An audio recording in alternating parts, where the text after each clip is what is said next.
নমস্কার বন্ধুরা, আজ আমি বানাবো আমাদের বাড়ির সবার পছন্দের একটা রেসিপি, কচুর শাক দিয়ে চিংড়ি মাছ। তার জন্য কচুর শাকগুলো কেটে নিয়েছি, এদিকে চিংড়ি মাছগুলো ছাড়িয়ে নিয়েছি আর লাল লাল করে একটু ভেজে নেবো। খুব বেশি শক্ত না হয়ে যায় সেদিকে একটু দেখবেন। একটা থালার মধ্যে নিয়ে নিয়েছি সমস্ত মশলা, আদা বাটা, রসুন বাটা, পেঁয়াজ কুচি, টমেটো কুচি, শুকনো লঙ্কা, কাঁচা লঙ্কা। কচুর শাকগুলো একটু সিদ্ধ করে নিয়ে নেবো যাতে অনেকটা টাইম না লাগে। জলটা ঝরিয়ে নেবো ভালো করে। একটা কড়াইতে দিয়ে দেবো সাদা তেল, তার মধ্যে দিয়ে দেবো জিরে ফোড়ন, শুকনো লঙ্কা আর তেজপাতা। এদিকে দিয়ে দেবো গরম মশলা কয়েকটা গোটা।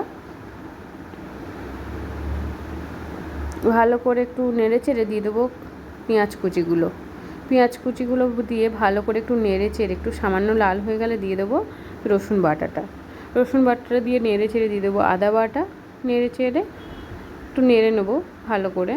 তারপর দিয়ে দেবো টমেটো কুচিগুলো।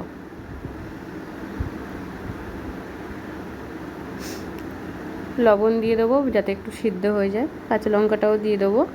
এরপর দিয়ে দেবো সমস্ত গুঁড়ো মশলা, হলুদ, লঙ্কা, জিরে, ধনে দিয়ে একটু কষিয়ে নেবো।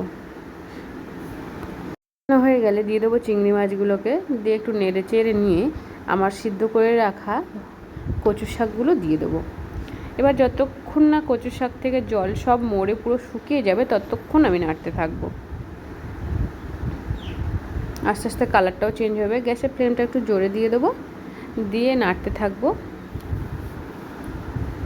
এই যে আমার কচুর শাক প্রায় রেডি হয়ে গেছে। দেখুন কতটা কচুর শাক আমার কইটুকু রান্না হয়ে গেছে, একটুখানি জাস্ট কমপ্লিট আমার কচুর শাক রান্না।